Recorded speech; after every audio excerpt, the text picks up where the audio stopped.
लतीफ़ जी सिंध, लतीफ़ जी नगरी, सचल जी नगरी, सरमस्त जी नगरी, GM जी नगरी, शेख अयाज़ जी नगरी, कलंदर शहबाज़ जी नगरी ते सिंध सां वॾो ज़ुल्म आहे।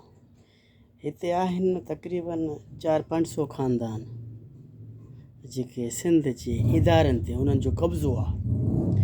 उहे मांगर मछ सिंध जे इदारनि ते वेठा आहिनि। हिकिड़े घर जा हिकिड़े पीउ जा 10 पुट, उहे 10 आफ़ीसर, हिकिड़े पीउ जा 10 पुट, उहे 10 आफ़ीसर, ऐं हिकु मज़दूर जा 2 पुट, उहे 2 बेरोज़गार।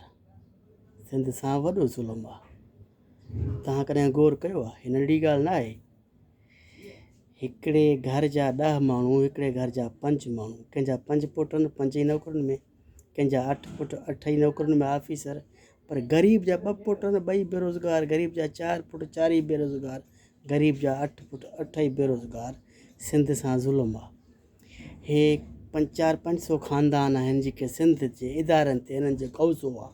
इहे वाॻूं मथां वेठा आहिनि, हिननि जो मथां कब्ज़ो आहे। हिननि जी हुकूमत हुजे, हिननि जी हुकूमत न हुजे, पर इदारनि में हिननि जा माण्हू वेठा आहिनि, हिननि जी हले थी। तंहिंजे करे ग़रीब माण्हू तमामु पैते आहे। ग़रीब ॾींहों ॾींहुं पैते थींदो, छो त हे अमीर आहिनि न, हे पंहिंजा माण्हू खणाइनि था नौकरियुनि में, इदारनि में, आफ़ीसर, वॾो तबिको, वॾो ज़ुल्म आहे। कॾहिं गौर कयो अथव? न थोरो गौर कंदा कयो न, हे नंढी ॻाल्हि न आहे।